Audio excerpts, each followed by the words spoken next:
The difference between black people and white people. Hello, my name is Chris Arnett, aka Seeker of Black Truth. And we're going to look at what is the difference between black people and white people. When I was a kid, I used to wonder, why do white people hate my race so much? I thought as to why hate us because we adapted to our environment in Africa. And little did I know that I actually headed backwards.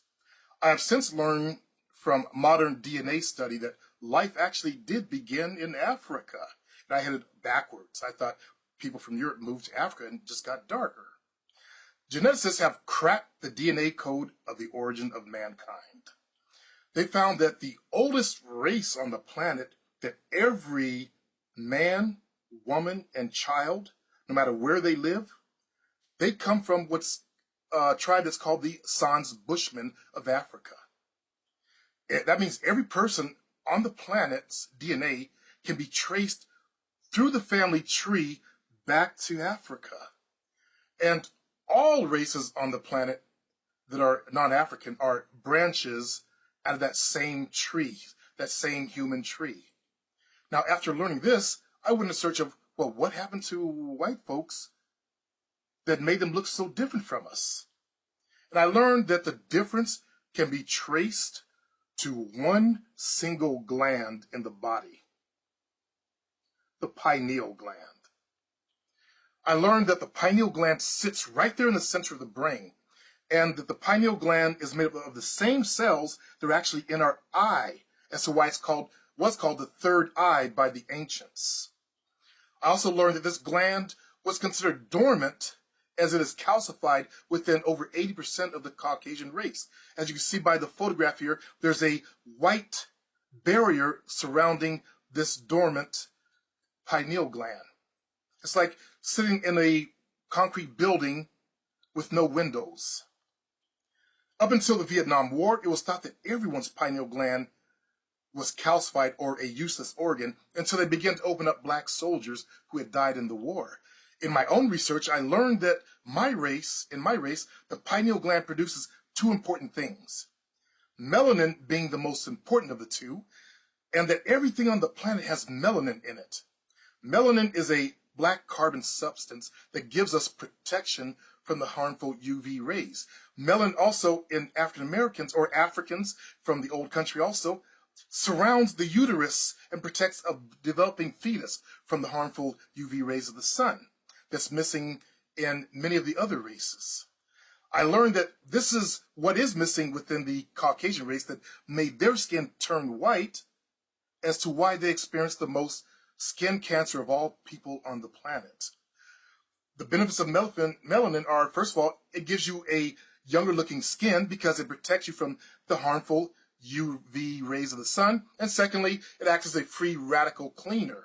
Now, if you know anything about free radicals, you know that within our cells, every now and then, there's a spark that shoots off, and it just bumps up into other cells and damages them. Melanin goes through and cleans that up. Now, the second element that is produced by the pineal gland is melatonin. Now, I did recall there was a huge rush of melon pills being sold back in the 90s, and for some reason I actually took them, because I had no idea that my brain already released melatonin. But what happens is when the sun's up, the sun communicates to the pineal brain to do certain things. But when it goes down, it tells the pineal brain or the pineal gland to release melatonin. And melatonin allows us to have a more relaxing sleep. We have a deeper sleep. Now, I also learned that our ancient Egyptians already knew of the pineal gland and its benefits as to why they were called the children of the sun by the Europeans during that time period. They called it the Eye of Horus. And you may have seen this exact symbol on a lot of different items that you see around in today's society.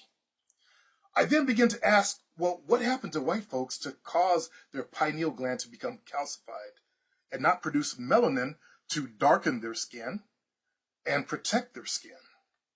What I learned is that there were two great migrations out of Africa. One 70,000 years ago. People left Africa, and as you can see by the charts, they migrated all over the world. Then an ice age came, wiped them out. But then there was another migration about 50,000 years ago, and during the second ice age is where the magic happened.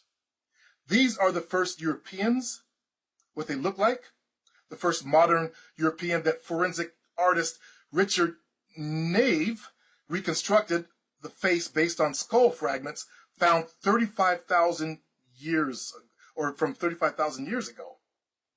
As you can see, they have Africoid features. So what happened that caused them to lose their melanin and calcify the pineal gland? Remember, the pineal gland is activated by the sun. Okay? Now, during the last ice age, we Africans, we got trapped. And due to the low level of sunlight, we lost the functioning of our pineal gland over what one scientist says was a period of about 20,000 years. Others say it was about 6,000 years. The most obvious and striking difference other scientists is said color. Europeans have been getting lighter, And that's also a part of our genetic inheritance. Nina Jablonski, a leading scientist looking at the evolution of skin color, was working on the importance of folic acid in fetal development when she stumbled by chance on the answer. I started doing research on the evolution of skin color after preparing a lecture for a class over 10 years ago. It was interesting, preparing for the class, I realized that there was very little that was known about the evolution of skin color, and what was known wasn't very cogent. I discovered an interesting paper when I was preparing that lecture that showed that there was an interesting and important relationship between ultraviolet radiation and a very important biomolecule called folate. Folic acid is crucial for embryonic development, and too much ultraviolet radiation from the sun destroys it.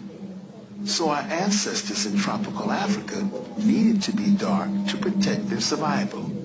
But too little ultraviolet prevents the formation of vitamin D, causing rickets, which can kill. So as they migrated to the sunless north, they had to grow paler to survive. She has uncovered a very simple evolutionary equation. When we look at the pattern of skin pigmentation among indigenous peoples today, we see very dark people in equatorial regions with high UV, and significantly lighter people as we get toward the poles.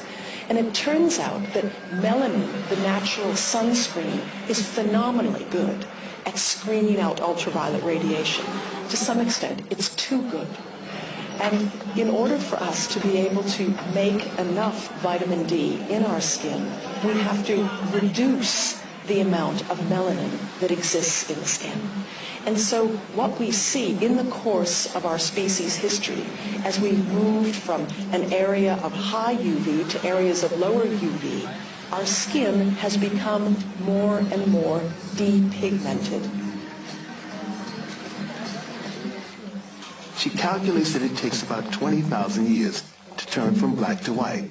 All that distinguishes color in people are tiny genetic differences laid down long ago. She calculates that it takes about 20,000 years to turn from black to white. All that distinguishes color in people are tiny genetic differences laid down long ago.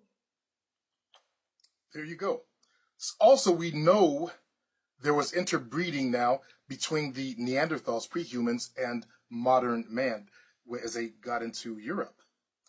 Caucasian race has about 5%, 3 to 5% Neanderthal DNA, and some even have what a race of people they found recently called the Denisovans. And you see those more in the Asian bloc of people, the Polynesians, and they have between 3 and 5% of that DNA. But we're all the same. That's the main message. We're all the same, just some slight genetic differences. This program is not meant to denigrate any race, but to show the actual truth of what is going on within our bodies and what makes us different. So we know that the pineal gland works in African American people or people with color in their skin, and it does not work within people without color. And that's the only difference. Shutdown for survival of the pineal gland when we got into Europe. We had to shut it down in order to produce vitamin D. And I understand that the Caucasian race can produce vitamin D from contact with the sun. It produces it within their skin. It does not happen within African Americans. So just showing the genetic differences and not trying to start a race war or one race is better than another. We just have one little small, little tiny little organ inside the brain that sets us apart. That's it. Thank you for your time.